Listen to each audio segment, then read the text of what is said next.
समय पर मालिक को नाम से प्रेम से बोले। जय गुरुदेव, जय गुरुदेव, जय गुरुदेव, जय गुरुदेव नाम किसका, जय गुरुदेव नाम किसका,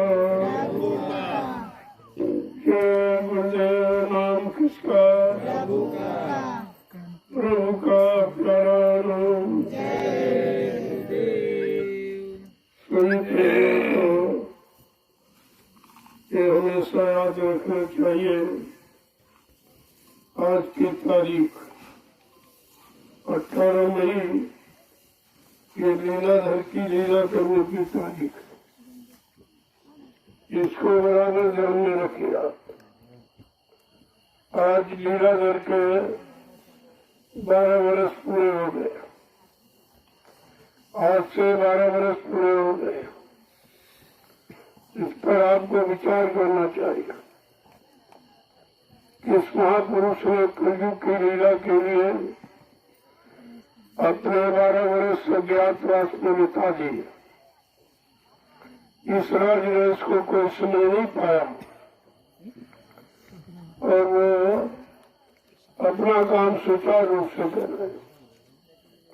उनके काम में कोई बाधा बिगड़ नहीं है और न कोई जान सकता है। इस पर आप सबको विचार रखना चाहिए। ये 18 मई बड़ी स्मरणीय तारीख है। जब लोग इसको समझ नहीं पा रहे, ये कलयुग की लीला वो महत्वपूर्ण तिथि है जिसको शायद लोग अभी तक पहचान नहीं पाए, लेकिन ये तारीख सबको सबक सिखा देगी कि 18 मई 2012 जो निश्चित रूप से लीला की गई है, लोगों को अपनी जानकारी देने के लिए, अपनी सत्यता को लोगों के मन मस्तिष्क तक पहुंचाने के लिए। लेकिन कुछ ही लोग जो इस लीला को समझ पा रहे। 12 वर्ष बीत गए, कितने लोगों ने समझा। 14 वर्ष भगवान राम को बीत गए थे, कितने लोगों ने विश्वास किया था। अभी तो कलयुग के लीला के 12 वर्ष ही बीते। धीरे धीरे आपकी समझ में सब आ जाएगा ये लीला किस लिए हुई, किस काम के लिए हुई, किस परिवर्तन के लिए हुई, सबकी समझ में आ जाएगा। ये 18 मई बड़ी विलक्षण तिथि है। उन लोगों की समझ में नहीं आ रही, उन लोगों का ध्यान इस तरफ जा रहा है कि आखिरकार जो कलयुग की लीला करने आया उसके 12 वर्ष अज्ञातवास में बीत गए। उन लोगों ने उनको समझ नहीं पाया, उनके काम को भी नहीं जान पाया, उनके वचनों को, उनके इशारों को समझ नहीं पाया, जबकि काम तो आपके सामने ही है और कितनी तेजी से हो रहा है। इन भी लोगों की समझ में नहीं आ रहा कि ये परिवर्तन का की तिथि इतनी रफ्तार क्यों पकड़ रही है, इतनी तीव्रता के साथ ये तैयारी क्यों की जा रही है। लेकिन लगे रहोगे, बच्चों को समझते रहोगे तो धीरे धीरे उसे समझ में आ जाएगा। हर युग की लीला को समझने में थोड़े ही लोग थे, कोई ज्यादा लोग नहीं समझ पाए थे, लेकिन उन थोड़े लोगों से ही काम हो गया था। काम के लिए कोई भीड़ भाड़ की आवश्यकता नहीं, काम करने वाले तो कुछ ही लोग होते हैं। लेकिन तमाशा देखने वाले बहुत होते हैं। इसी तरह से कलयुग की लीला जो हो रही है, होने जा रही है, इसमें बहुत थोड़े लोग नजर आएंगे। बाकी स्वार्थ और लालच के भाव में तो बहुत लोग जुड़ेंगे, लेकिन परमार्थी भाव में बहुत कम लोग जुड़ेंगे। इसलिए आज की तारीख को विशेष तरीके से याद रखनी चाहिए। अभी तो किसी के दिल दिमाग में नहीं है कि 18 मई क्या है। ये कितनी विलक्षण तिथि है जो शायद इस भारत भूमि पर कभी नहीं आई। वो ये पावन पुण्य तिथि है 18 मई, और यहीं से कलयुग की लीला का शुभारंभ हुआ है। धीरे धीरे धीरे धीरे जैसे जैसे वचनों को सुनते रहोगे, समझते रहोगे, जीवन में उतारते रहोगे, तो सब आपकी समझ में आ जाएगा कि लीला हर युग में क्यों हुई, और लीला के समय कितने लोग जुड़े, कितने समझ पाए सच्चाई को, कितनों ने लाभ उठा पाया, बाकी देखने वाले तो ऐसे नहीं। वो तो आदमी है। सतयुग की लीला हुई बहुत कम लोग, त्रेता की लीला में बहुत कम, कोई राजे महाराजे नहीं, कोई भी बंदरों ने समझा था, और द्वापर की लीला में ग्वाल वालों ने समझा, बाकी किसी ने नहीं समझा। आज ये कलयुग की लीला कुछ गरीब लोगों की समझ में आ रही है, क्योंकि परिवर्तन झोपड़ियों से होगा। परिवर्तन कोई राजमहलों से न कभी हुआ और न कभी होगा, वो झोपड़ियों से होगा, और गरीब लोगों के द्वारा जो सच्चे ईमानदार और चरित्रवान होंगे उनके द्वारा होगा। और आज तो समय बिल्कुल विपरीत आते हैं। सच्चा ईमानदार चरित्रवान तो ढूंढे ढूंढे नहीं मिलेगा, लेकिन परिवर्तन होना है तो बीज तो तैयार रहता ही है। ऐसा नहीं है कि सब खराब है, ये कुछ अच्छे लोग भी है, कुछ समझदार भी है, कुछ सच्चे ईमानदार चरित्रवान भी है। उन्हीं के द्वारा ये धार्मिक धरा पर परिवर्तन हमेशा हुआ और होगा। न अध्यक्ष मंत्रियों द्वारा, न नेताओं के द्वारा, न वक्ताओं के द्वारा परिवर्तन हुआ है। सच्चे ईमानदार, त्यागी, तपस्वी, चरित्रवान, शाकाहारी, सदाचारी, ब्रह्मचारी, ऐसे लोगों से परिवर्तन हुआ, और ये कलयुग का परिवर्तन भी ऐसे लोगों के द्वारा होगा। यही इसी बात की है कि अच्छे लोग बनने में देर, लेकिन महात्माओं का प्रयास कभी निष्फल नहीं जाता।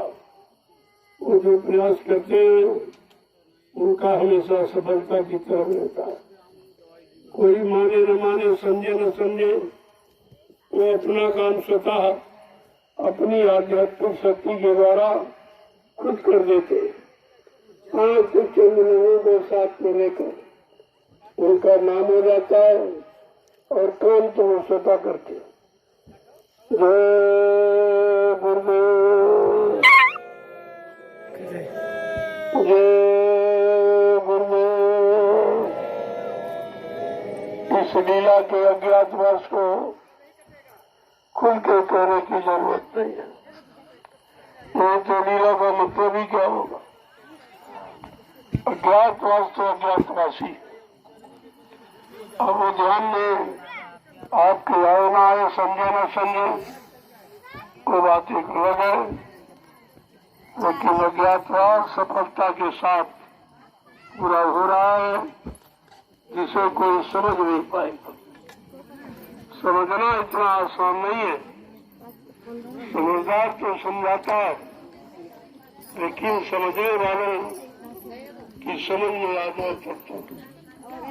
खुला अभियान, खुला ऐलान हो रहा, फिर भी लोगों की समझ में नहीं आ रहा, क्योंकि मानव की बुद्धि इस समय विकृत, स्वार्थ और लालच की तरफ बहुत बढ़ रही, परमार्थ की तरफ बहुत कम।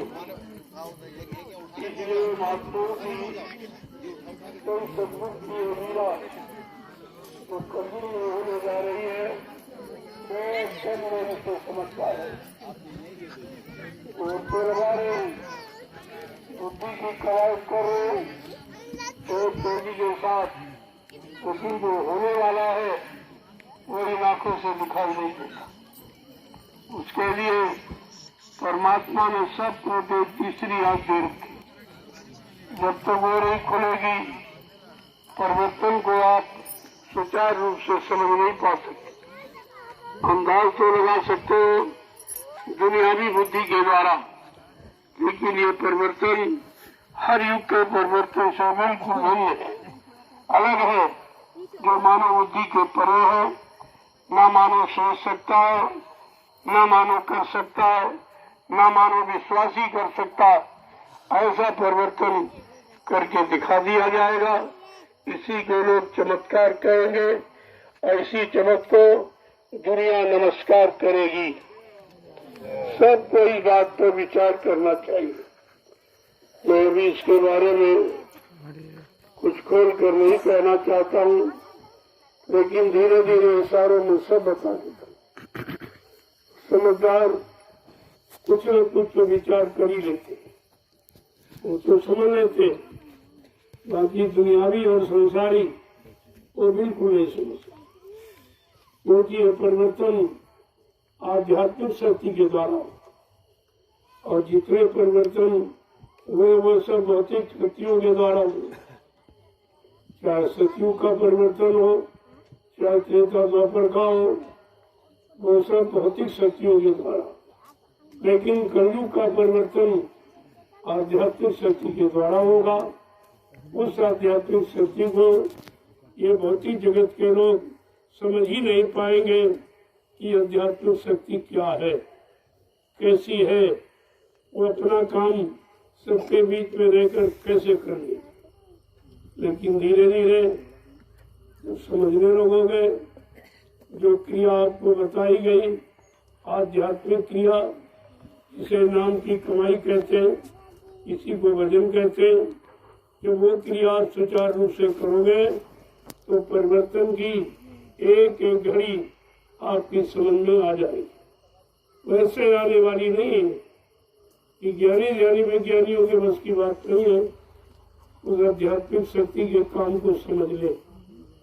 लेकिन इशारा तो बराबर हुआ करता है, जानकारी बराबर देते हैं, क्योंकि संत महापुरुष किसी बात को छिपाते नहीं। गूढ़ हो तत्व संत दुरांग, ये जीवात्मा परमात्मा के गूढ़ राज को संत महात्मा कभी छिपाते नहीं है।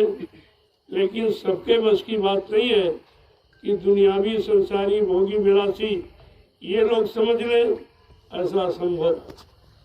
जय गुरुदेव, जय गुरुदेव, जय गुरुदेव। नाम किसका? प्रभु का। जय गुरुदेव। नाम किसका? प्रभु का। प्रभु का प्यारा नाम। जय गुरुदेव। जोर से बोलो जय गुरुदेव। सब मिल बोलो जय गुरुदेव। बोलना होगा जय गुरुदेव। अभी से बोलो जय गुरुदेव। दर्द हरेंगे जय गुरुदेव। सब कष्ट मिटेंगे जय गुरुदेव। शांति भी देंगे जय गुरुदेव। सबके दाता जय गुरुदेव। सबके मालिक जय से बोलो जय गुरुदेव। नाम नहीं इंसान का, ये नाम है प्रभु का। ये काम नहीं इंसान का, ये काम है प्रभु का। आपको काम देकर ये समझ लेना चाहिए इंसानों के बस का। अगर होता तो इस जमीन को बहुत पहले लोग ठीक कर लेते।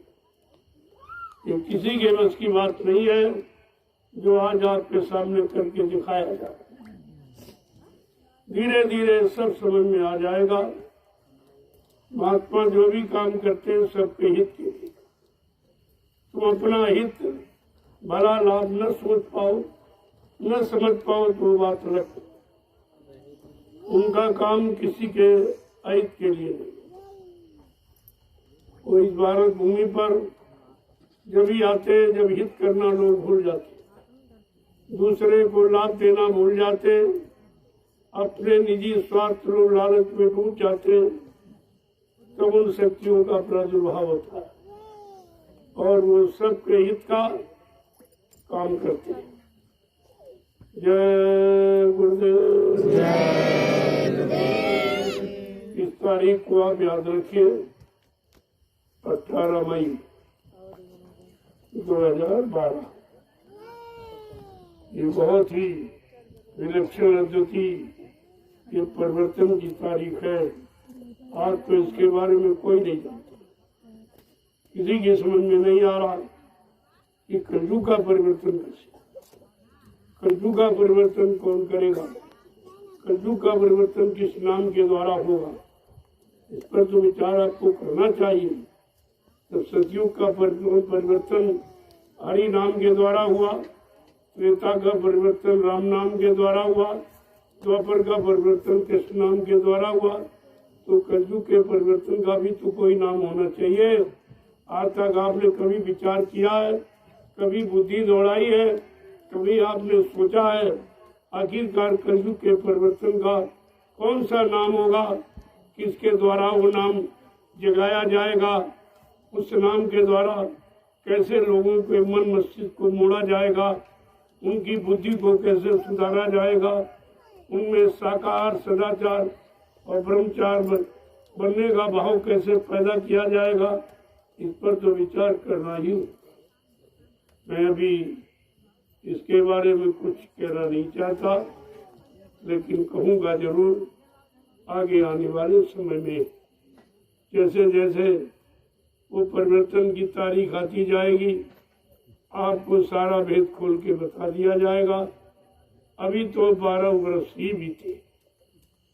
ये सोचना चाहिए आपको कि 12 वर्ष में कितना काम हुआ जो तुम्हारे सामने है, और कितना काम हो रहा जो कोई कर नहीं सकता। किसी के बस की बात नहीं है जो काम हो रहा, लेकिन अभी आप उसे समझ नहीं पाओगे। ये तैयारी किस काम के लिए हो रही, किस सुख शांति लोगों को देने के लिए हो रही है, सबको न्याय सुरक्षा रोजी रोटी मिले, ये कैसी तैयारी है।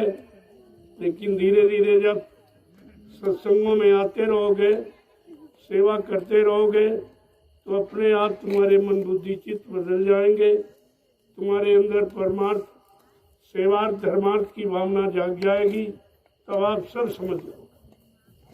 जय गुरुदेव। अब इस पुण्य पावन तिथि पर जो आपने परमार्थी संधान सेवा की है, उसका प्रसाद लीजिए। ये महाप्रसाद आज हिंदुस्तान में कोई नहीं बांटा, प्रसाद कोई नहीं बांटता अपनी तरफ से। तुम्हें ले जाओ दे दो तो भले उसको कोई लौटा दे, लेकिन अपनी तरफ से प्रसाद बनाकर आज तक आपको किसी ने दिया नहीं होगा।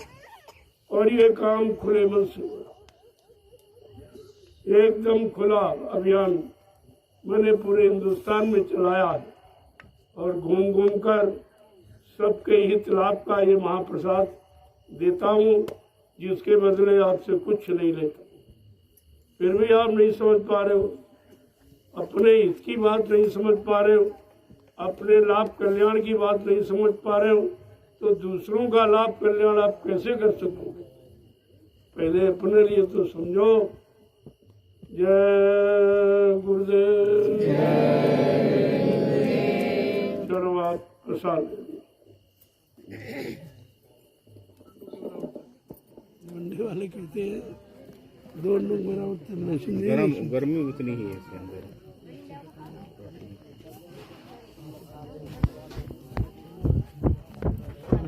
ये हमारे जेठ जी ने प्रसाद मान लीजिए इंदौर से। अच्छा अच्छा, इधर से कितने लोग हैं? मालिक हम आए ना सब 5-6 जने आए बाबा जी, इंदौर से आए।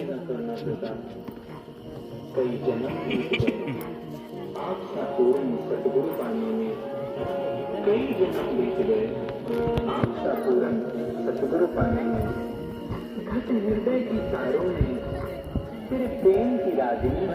पैर से विकलांग सदा सदा निभ आए बाबा, सदा सदा निभ आए बाबा।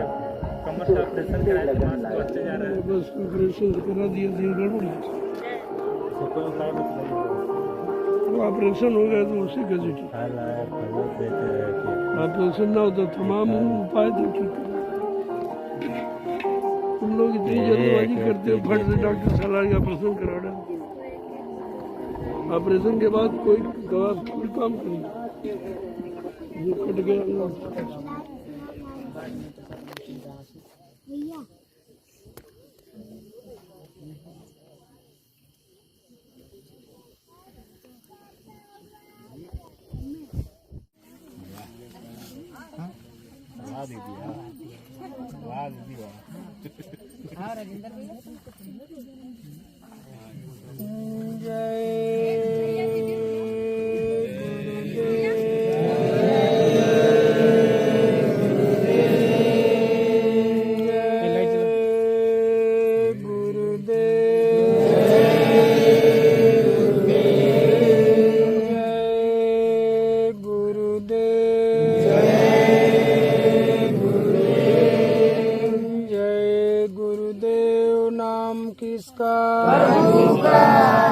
जय गुरुदेव नाम किसका?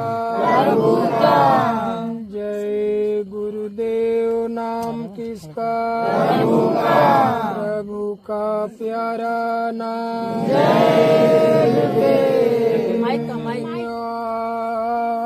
आरती सतगुरु जय अविनाशी। आरती सतगुरु जय अविनाशी। आनंद कंद विमल सुख राशि। आनंद कंद विमल सुख राशि। विधि हरिहर गुण निसदिन गावे। विधि हरिहर गुण निसदिन गावे।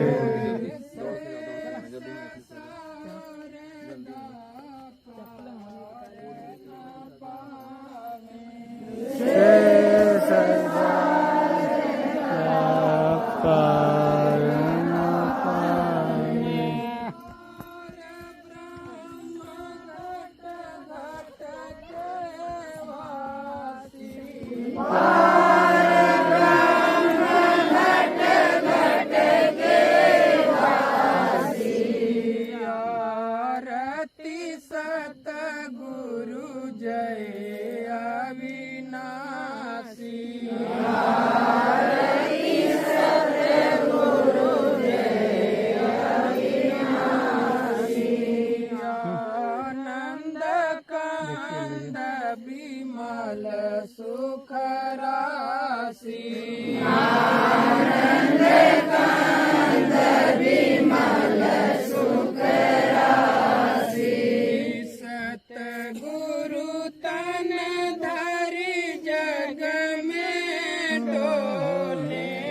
सतगुरु तन धरि जग में डोले। अध्यात्म परमार्थ बोले।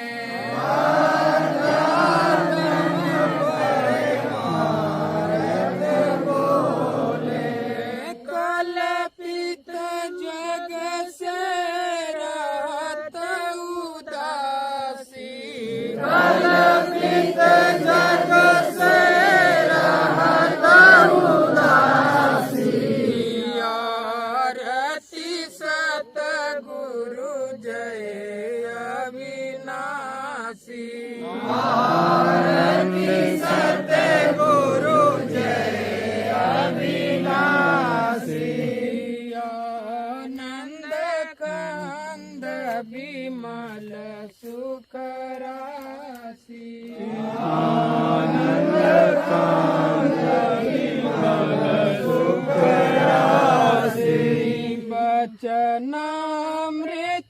की वर्षा करते वचनामृत की वर्षा करते पी पी जीव दुखी भव तरते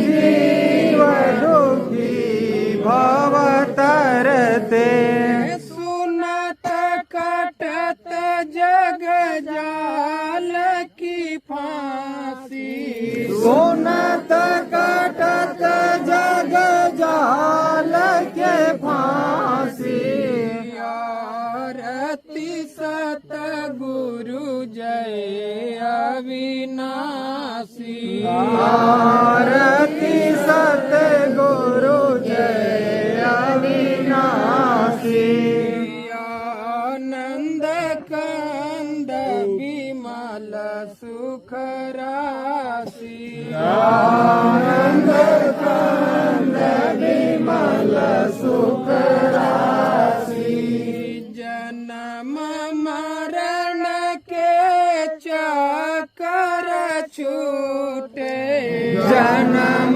मरण के चक्कर छूटे जगत जाल के फंदे टूटे जगत जाल के फांदे टूटे सूरति बनी सतगुरु की दासी सूरत बनी सतगुरु की दासी आरती सतगुरु जय अविनाशी आरती सतगुरु जय अविनाशी आनंद कंद विमल सुख राशि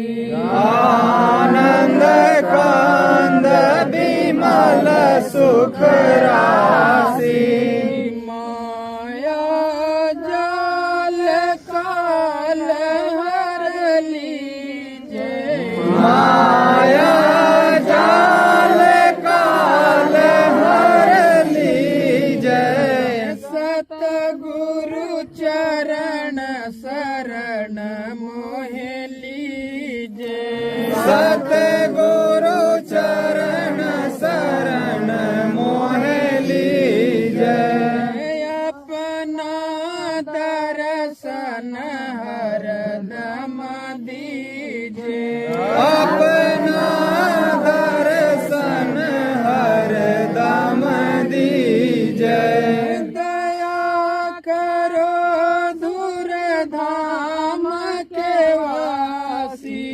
दया करो धूर धाम के वासी आरती सतगुरु जय अविनाशी आरती सतगुरु जय अविनाशी आनंद कंद विमल सुख राशि आनंद कंद विमल सुख राशि जय गुरुदेव जय गुरुदेव कोटि करु वंदना अरब खरब प्रणाम चरण कमल बिसरू नहीं जय गुरुदेव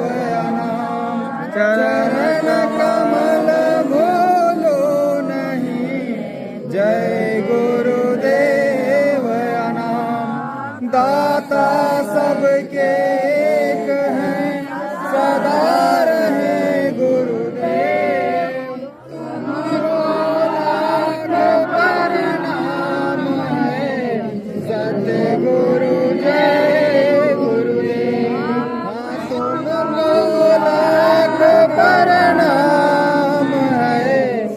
सतगुरु जय